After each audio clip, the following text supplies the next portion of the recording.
எல்லாருக்கும் வணக்கம். இது உங்கள் study with Darshan YouTube channel.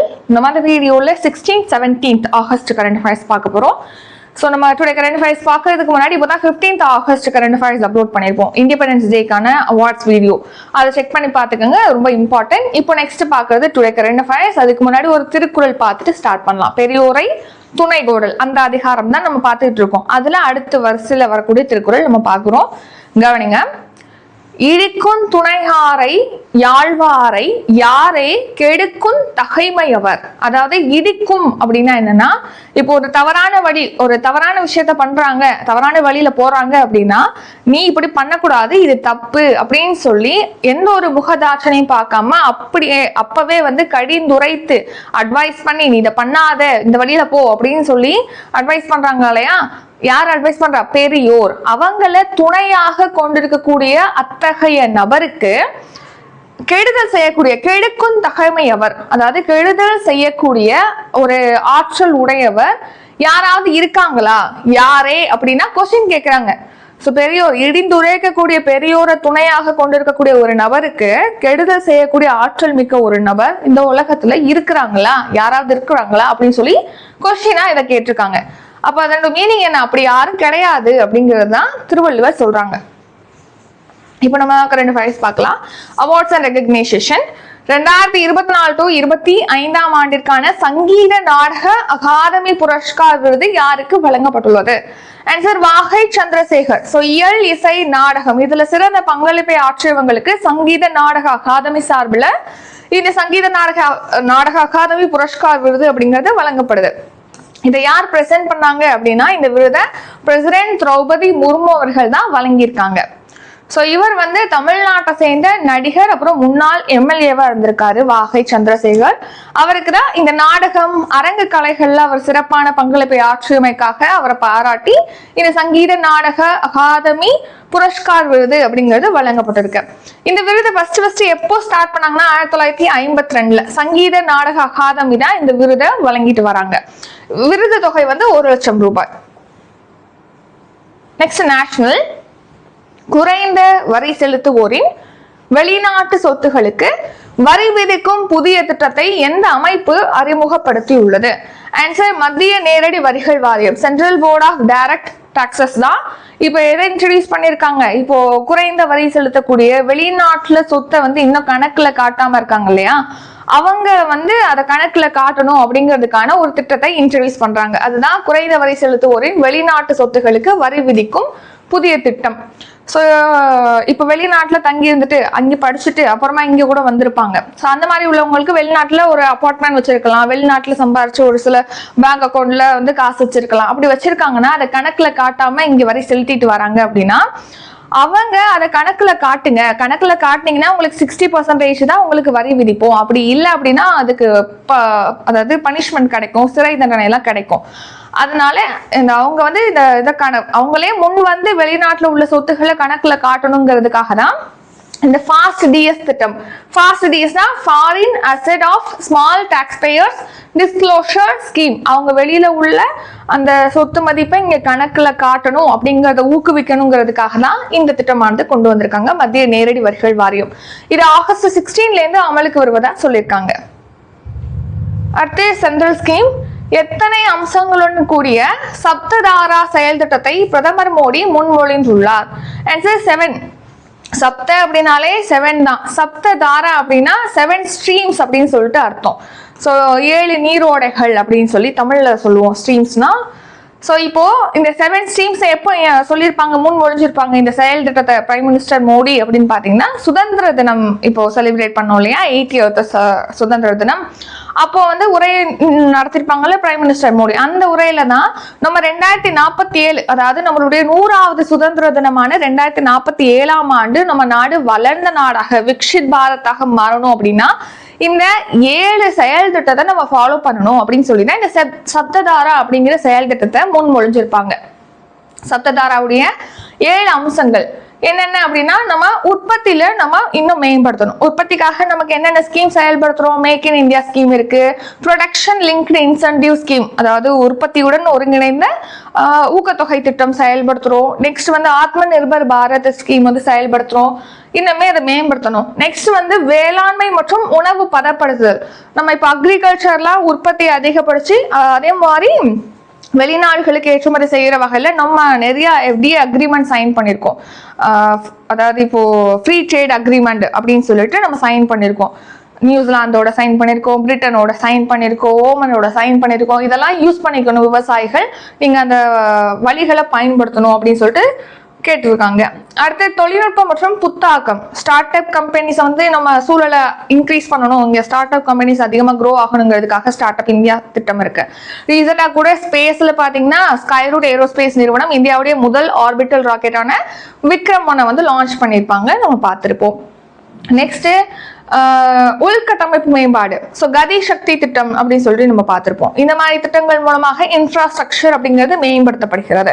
அடுத்து பாதுகாப்பு. எந்த அளவுக்கு நம்ம பொருளாதாரத்துல முன்னேறோமோ அதே மாதிரி டிஃபென்ஸ்லயும் நம்மளுடைய செயல்பாட்டை காமிக்க வேண்டியது இருக்கு, நம்மளுடைய ஈடுபாட்டை காமிக்க வேண்டியது இருக்கு. ஸோ டிஃபென்ஸ்ல இம்ப்ரூவ் பண்ணணும். அப்புறம் கிரீன் எனர்ஜி, ப்ளூ எக்கனாமில நம்ம இன்னும் இம்ப்ரூவ் பண்ணணும். அதாவது ரினியூவபிள் எனர்ஜி இருக்கு இல்லையா, அதுல இப்போ நம்ம வந்து ரினியூவபிள் எனர்ஜி வகையில பார்த்தோம்னா இப்போ ரீசெண்டா தான் மிதக்கும் சோலார் பேனல்ஸ் அமைக்கிறதுக்கான திட்டத்தை வந்து அறிவிச்சிருப்பாங்க, நம்ம பார்த்திருப்போம். 5000 மெகாவாட்டுக்கு மிதக்கும் சோலார் பேனல்ஸ் மூலமா மின்சாரத்தை உற்பத்தி செய்யணும்னு சொல்லிட்டு. அந்த ஸ்கீமோட நேம் என்ன? இதுக்கான ஆன்சர் கமெண்ட் பண்ணுங்க. நெக்ஸ்ட் வந்து மென் சக்தி. மென் சக்தினா யோகா, நம்மளுடைய கல்ச்சர், ஆயுர்வேதம், ஃபாரின் பாலிசி, பொலிட்டிக்கல் பாலிசி, இதெல்லாம் இருக்கு இல்லையா, இதெல்லாம் வந்து இம்ப்ரூவ் பண்றது, அதை பத்தி தான் சொல்றது மென் சக்தி. இந்த 7 விஷயத்துல நம்ம கான்சென்ட்ரேட் பண்ணோம் அப்படின்னா நம்ம 2047ஆம் ஆண்டுக்குள்ள வளர்ச்சி அடைந்த பாரதமாக மாறுவோம் அப்படின்னு சொல்லி பிரைம் மினிஸ்டர் மோடி ஸ்பீச்ல மென்ஷன் பண்ணியிருப்பாங்க. இதை நீங்க வந்து மெயின்ஸ்ல அந்த மாதிரி யூஸ் பண்ணிக்கலாம், அந்த சப்ததாரா அப்படிங்கிற செயல் திட்டத்தை. நேஷனல் சூரிய மின் உற்பத்தி எத்தனை ஜிகாவாட்டாக உயர்ந்துள்ளது? 160 ஜிகாவாட்டாக சூரிய மின் உற்பத்தி அப்படிங்கிறது இன்க்ரீஸ் ஆயிருக்கு. சோலார் மூலமா மின்சாரம் உற்பத்தி செய்யறது ஃபர்ஸ்ட் வந்து 2 ஜிகாவாட்டா இருந்த நிலையில இப்போ 160 ஜிகாவாட்டாக இன்க்ரீஸ் பண்ணியிருக்கோம். மருத்துவ கல்லூரிகளோட எண்ணிக்கை 850 இன்க்ரீஸ் ஆயிருக்கு. ரயில் பாதைகளை மின்மயமாக்குறது 100% நிறைவடைஞ்சிருக்கு. ஃபர்ஸ்ட் ஹைட்ரஜன் ட்ரெயின் அப்படிங்கிறது இப்போ ஹரியானால ஜிந்த் டு சோனிபட் இடையே வந்து தொடங்கியிருக்காங்க. இதெல்லாமே ஸ்பீச்ல பிரைம் மினிஸ்டர் ஸ்பீச்ல மென்ஷன் பண்ணதா. இதெல்லாமே இந்தியாவின் தேசிய பாடல் எது? ஆன்சர் வந்தே மாதரம். வந்தே மாதரம் தான் இந்தியாவுடைய நேஷனல் சாங். ஸோ இப்போ இந்த பாடல் பார்த்தீங்கன்னா முதன்முறையாக இந்த வருஷம் செலிப்ரேட் பண்ண 80வது சுதந்திர தின விழால செங்கோட்டையில முதன்முறையாக பாடப்பட்டிருக்கு. ஸோ அதனாலதான் பத்தி பார்க்குறோம். வந்தே மாதரம்ங்கிறது இந்த வருஷம் ரொம்ப ரொம்ப எக்ஸாம்ல இம்பார்ட்டன்ட் டாபிக். சரிங்களா? வந்தே மாதரம் தில்லி செங்கோட்டையில ஃபர்ஸ்ட் டைம் வந்து சுதந்திர தின விழால பாடப்பட்டிருக்கு. 6 சரணங்கள் வந்து பாடியிருப்பாங்க. வந்தே மாதரத்தை பத்தி உள்ள டீடைல்ஸ் சொல்லி பார்த்தோம்னா இதை இயற்றியவர் பக்கிம் சந்திர சட்டர்ஜி. இது வங்க மொழியிலையும் சமஸ்கிருத மொழியிலையும் கலந்துதான் எழுதப்பட்டிருக்கு. இது ஆனந்த மடம் நாவல்ல தான் பக்கிம் சந்திர சட்டர்ஜி அவர்கள் எழுதியிருப்பாங்க. 1950 ஜனவரி 24ஆம் தேதி தேசிய பாடலாக வந்தே மாதரம் ஏற்றுக்கொள்ளப்பட்டது. இது எப்போ ரொம்ப ஃபேமஸ் ஆனிச்சு அப்படின்னு கேட்டீங்கன்னா 1896ல இந்திய தேசிய காங்கிரஸ் மாநாடு நடந்திருக்கும். அப்ப ரவீந்திரநாத் தாகூர் அவர்கள் இந்த பாடல்ல பாடி அதுக்கப்புறமா இது ஃபேமஸா இருக்கும். Next Tamil Nadu current affairs. விடுதலை போராட்ட வீரர்களின் மாதாந்திர ஓய்வூதியம் எவ்வளவாக உயர்த்தப்பட்டுள்ளது? ஆன்சர் 23,000ஆக விடுதலை போராட்ட வீரர்கள் இருக்காங்களே அவங்களுக்கான மாதாந்திர ஓய்வூதியமாக இன்க்ரீஸ் பண்ணியிருக்காங்க. ஸோ 23,000. அதே மாதிரி இந்த விடுதலை போராட்டத்துல போராடி உயிரிழந்த தியாகிகள் இருப்பாங்களே அவங்களுக்கு குடும்ப ஓய்வூதியம் கொடுப்பாங்க. அவங்களுக்கு 12,500ஆக குடும்ப ஓய்வூதியத்தை இன்க்ரீஸ் பண்ணியிருக்காங்க. முன்னாள் படை வீரர்களுடைய மகள்கள் இருப்பாங்கல்ல அவங்களுக்கு 2 மகள்கள் அப்படின்னு இருக்கிறாங்கன்னா அவங்களுக்கு 50,000 ரூபாய் திருமண உதவித்தொகை வழங்கப்படும் சொல்லியிருக்காங்க. இதுக்கு முன்னாடி 25,000, இப்போ 50,000 இன்க்ரீஸ் பண்ணியிருக்காங்க தமிழ்நாட்டுல. அடுத்து மாற்றுத்திறனாளி மாதாந்திர நிதி வந்து 7,000 இன்க்ரீஸ் பண்ணியிருக்காங்க. வீரபாண்டிய கட்டபொம்மன், முத்துராமலிங்க விஜய ரகுநாத சேதுபதி இந்த மாதிரி அவங்களுடைய வழித்தோன்றல்கள் இருப்பாங்கல்ல அவங்களுக்கு சிறப்பு ஓய்வூதியம் கொடுக்குறாங்க தமிழ்நாட்டுல. அவங்களுக்கு 11,500 இன்க்ரீஸ் பண்ணியிருக்காங்க. அடுத்து அம்மா உணவகம் திட்டமானது தொடர்ந்து செயல்படும். இதெல்லாம் வந்து தமிழ்நாட்டுல சுதந்திர தின விழால தெரிவிக்கப்பட்டது. 2013 ஸ்டார்ட் பண்ணது. இது தொடர்ந்து செயல்படும் சொல்லியிருக்காங்க. காலை உணவு திட்டம் 8th to 12th வரைக்கும் இப்ப எக்ஸ்டெண்ட் பண்றாங்க. 6th to 8th வரைக்கும் 6th to 8th வரைக்கும் எக்ஸ்டெண்ட் பண்றாங்க. அது செப்டம்பர் 17 லான்ச் பண்ணுவோம் அப்படின்னு சொல்லியிருக்காங்க, பெரியாருடைய பிறந்த நாள்ல. தாய்மாமன் தங்க மோதிரம் திட்டம் அப்படிங்கிறது 755 கோடியில செயல்படுத்தப்படும் அப்படின்னு சொல்லி அறிவிச்சிருக்காங்க. அடுத்து லஞ்சம் தொடர்பான புகார்களுக்கு புதுசா ஒரு வாட்ஸ்அப் வசதியானது செயல்படுத்தப்படும் சொல்லியிருக்காங்க தமிழ்நாட்டுல. அது சென்ட்ரல் ஸ்கீம் சமுத்திர மந்தன் திட்டத்திற்கு எத்தனை கோடி நிதி ஒதுக்கப்பட்டுள்ளது? இதுவும் நம்ம ஏற்கனவே பார்த்ததுதான், ஸ்பீச்ல மென்ஷன் பண்ணதுனால எகைன் பார்க்கிறோம். இன்னைக்கு பார்க்கறது மேக்சிமம் நம்ம ஏற்கனவே பார்த்ததுதான். அதை நம்ம ரிவிஷன் பண்றதுக்கு இதெல்லாம் யூஸ் பண்ணிக்கலாம். 84,084 கோடி மதிப்பீட்டுல சமுத்திர மந்தன் திட்டம். ஸோ கடல்ல பாத்தீங்கன்னா எண்ணெய் எடுக்கணும் இல்லையா, அந்த எண்ணெய் எடுப்பதற்கான ஆய்வு எங்கெங்க எண்ணெய் வளங்கள் இருக்குன்னு தெரிஞ்சுக்கிறது. அதுக்கப்புறமா அங்க எண்ணெய் எடுக்கிறதுக்கான உள்கட்டமைப்பை ஏற்படுத்துறது.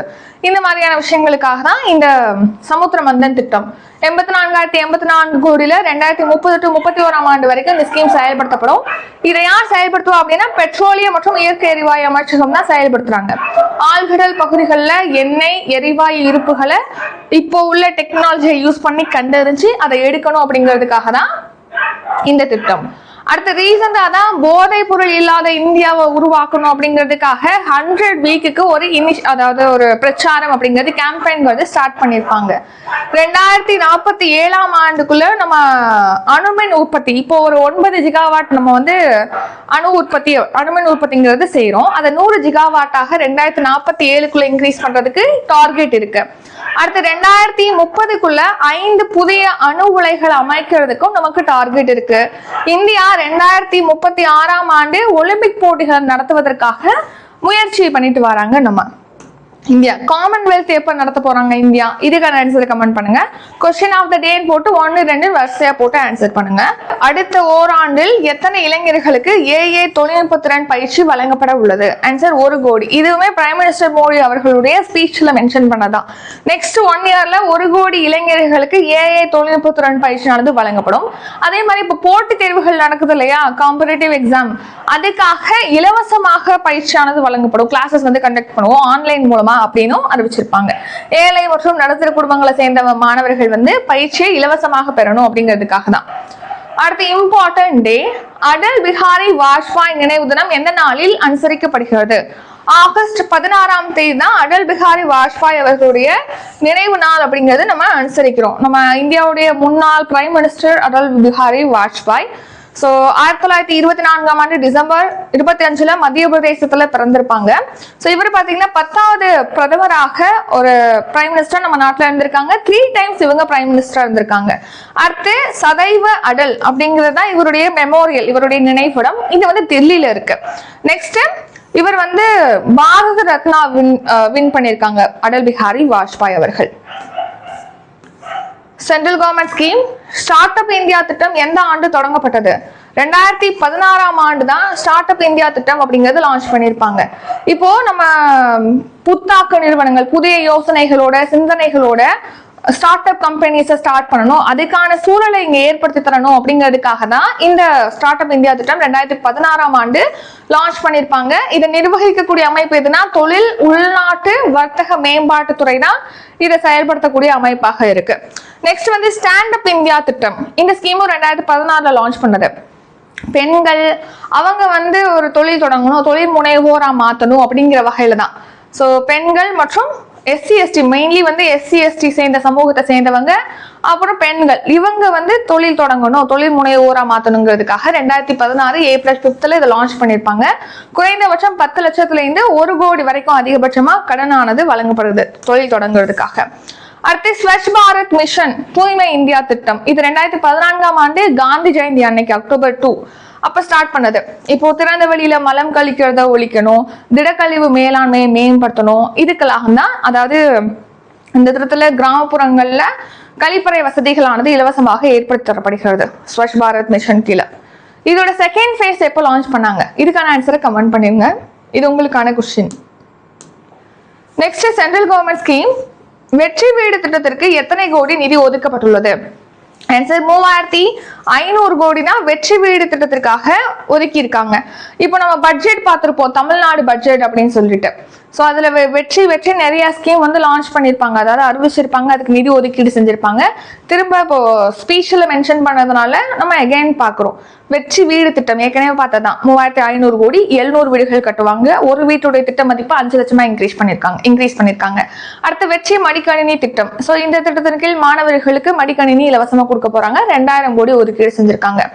வெற்றி திறன் பயிற்சி திட்டம் 12 லட்சம் கல்லூரி மாணவர்கள் 1 லட்சம் வேலையில்லா இளைஞர்களுக்கு இந்த ஸ்கீம் கீழே ஸ்கில் டெவலப்மெண்ட், அதாவது ட்ரைனிங் அப்படிங்கிறது கொடுக்க போறாங்க. திறன் பயிற்சி 20,000 இளைஞர்களுக்கு இன்டர்ன்ஷிப் ப்ரோக்ராமும் கண்டக்ட் பண்ண போறாங்க. இதுக்கு 150 கோடி ஒதுக்கீடு செஞ்சிருக்காங்க தமிழ்நாட்டுல. வெற்றி தொழில் முனைவோர் திட்டம் ஆதி திராவிடர் பழங்குடியினத்தை சேர்ந்தவங்க தொழில் தொடங்குவதற்கு உதவுவதற்காக 75 கோடி ஒதுக்கீடு செஞ்சிருக்காங்க. அடுத்து வெற்றி மகளிர் ஆடுகள் வளர்ப்பு திட்டம். இப்போ கைம்பெண்கள் இருக்காங்க இல்லையா, அவங்களுக்கு எல்லாம் வந்து வளர்க்கறதுக்கு ஆடு கொடுத்துருவாங்க. ஸோ நெக்ஸ்ட் திருநங்கைகள், ஆதரவற்ற பெண்கள், மாற்றுத்திறனாளி இவங்களுக்கு எல்லாமே வந்து 100% மானியம், 100%னா இலவசமாகவே 5 ஆடுகள் கொடுத்துருவாங்க. 30,000 பேருக்கு இந்த திட்டத்தின் கீழ் ஆடுகள் வழங்கப்பட இருக்கு. மொத்தமா 110 கோடி ஒதுக்கீடு செஞ்சிருக்காங்க. இதெல்லாம் நம்ம தமிழ்நாடு பட்ஜெட்லயே பார்த்ததுதான், சரிங்களா? அடுத்து தமிழ்நாடு வெற்றி திட்டம், இதுக்கு 6000 கோடி ஒதுக்கீடு செஞ்சு செயல்படுத்த போறாங்க. இந்த ஸ்கீம்ல 1000 கோடி பாத்தீங்கன்னா நகர்ப்புறம் சார்ந்த ஊராட்சிகளுக்கும் 100 கோடி வந்து மலைப்பகுதி ஊராட்சிகளுக்கும் ஒதுக்கப்பட்டிருக்கு. அடுத்து வெற்றி 150 டே. இப்போ 150 திட்டம், இப்போ விபிஜி ராம்ஜி திட்டம் சொல்லி பார்த்தோம்ல, அதுல 125 டேஸ் வந்து ஒர்க்கிங் டேஸ் ஃபிக்ஸ் பண்ணிருக்காங்க. இன்னும் கூடுதலா 25 டேஸ்ன்னு சொல்லிட்டு மொத்தமா 25 டேஸ் ஆட் பண்ணி 150 டேஸா இப்போ கூடுதலாக சேர்க்கிறாங்க வேலை நாட்கள் அந்த திட்டத்துல. பெருந்தலைவர் காமராஜர் காலை உணவு திட்டம் 6 to 8 வரைக்கும் உள்ள மாணவர்களுக்கு எக்ஸ்டெண்ட் பண்றாங்க. செப்டம்பர் 17ஆம் தேதி 710 கோடி ஒதுக்கீடு செஞ்சிருக்காங்க. சிங்கப்பெண் சிறப்பு அதிரடி படை திட்டம், இதுக்கு 354 கோடி ஒதுக்கீடு செஞ்சிருக்காங்க. பெண்களுக்கு பாதுகாப்பு அளிப்பதற்காக இது ஒரு பெண்கள் மட்டும் அடங்கிய ஒரு அதிரடி படைனா சிங்கப்பெண் அதிரடி படை. நெக்ஸ்ட் வந்து ஷார்ட்ஸ் கரண்ட் அஃபேர்ஸ். இப்போ ஈரான் அமெரிக்கா பாதிப்பு அந்த மாதிரி எல்லாம் காரணம் இருக்கிறதுனால நமக்கு எரிபொருள் தட்டுப்பாடு ஏற்படுது இல்லையா? ஸோ இந்த மாதிரி எரிபொருள் தட்டுப்பாடு இருக்கக்கூடாது அப்படிங்கிறதுக்காக நம்ம இதில் எரிபொருள் உற்பத்திக்காக இப்போ ஃபர்ஸ்ட் டைம் டார்கெட் வச்சிருக்காங்க. ஸோ எல்பிஜி உற்பத்தி செய்யறதுக்காக இப்போ டார்கெட்டை நிர்ணயிச்சிருக்காங்க சென்ட்ரல் கவர்மெண்ட். அப்புறம் சென்னையில் இருகாட்டுக்கோட்டையில மெட்ராஸ் மோட்டார் மைதானத்துல தேசிய பைக் பந்தயம் நடக்குது. அதுல ஜெனிஃபர், சுப்லேஷ், ரஜினி இவங்க வின் பண்ணியிருப்பாங்க. அடுத்து ஃபைனலா கரண்ட் அஃபேர்ஸ் ரிவிஷன் பார்க்கலாம். அதுக்கு முன்னாடி நம்ம சேனல்ல டெஸ்ட் பேட்ச் ஜிஎஸ் பேட்ச் வந்து ஸ்டார்ட் ஆகுது, தமிழ் டெஸ்ட் பேட்ச் ஸ்டார்ட் ஆகுது. நாளைக்கு வந்து குரூப் 1 குரூப் 4க்காக ஹோல் டெஸ்ட் பேட்ச் ஸ்டார்ட் ஆகுது. கரண்ட் அஃபேர்ஸ் ப்ரொவைட் பண்ற ஒவ்வொரு மந்த்துக்கும் இதை பத்தி டீடைல் டிஸ்கிரிப்ஷன் இருக்கு, செக் பண்ணி பார்த்துக்கோங்க. இப்போ நம்ம ரிவிஷன் பார்க்கலாம். 2024 to 25ஆம் ஆண்டுக்கான சங்கீத நாடக அகாதமி புரஸ்கார் விருது யாருக்கு வழங்கப்பட்டுள்ளது? வாகை சந்திரசேகர். குறைந்த வரி செலுத்துவோரின் வெளிநாட்டு சொத்துகளுக்கு வரி விதிக்கும் புதிய திட்டத்தை எந்த அமைப்பு அறிமுகப்படுத்தியுள்ளது? மத்திய நேரடி வரிகள் வாரியம். எத்தனை அம்சங்களுடன் கூடிய சப்ததாரா செயல் திட்டத்தை பிரதமர் Modi முன்மொழிந்துள்ளார்? Answer 7.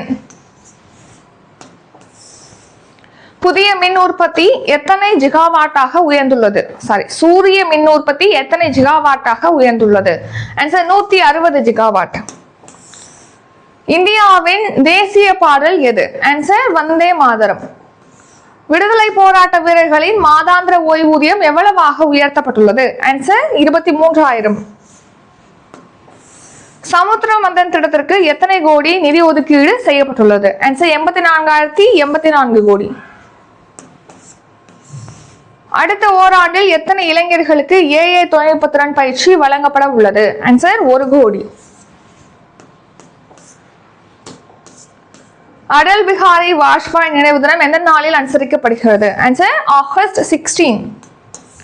Start up India திட்டம் எந்த ஆண்டு தொடங்கப்பட்டது? 2016ஆம் ஆண்டு. வெற்றி வீடு திட்டத்திற்கு எத்தனை கோடி நிதி ஒதுக்கப்பட்டுள்ளது? ஆன்சர் 3500 கோடி. இத்துடன் இன்றைக்கான கரண்ட் அஃபேர்ஸ் வீடியோ நிறைவடைகிறது. இந்த வீடியோ உங்களுக்கு பிடிச்சிருந்தா லைக் பண்ணுங்க, ஷேர் பண்ணுங்க. நம்ம சேனலை நீங்க இன்னும் சப்ஸ்கிரைப் பண்ணலன்னா மறக்காம சப்ஸ்கிரைப் பண்ணிக்கோங்க. நன்றி, வணக்கம்.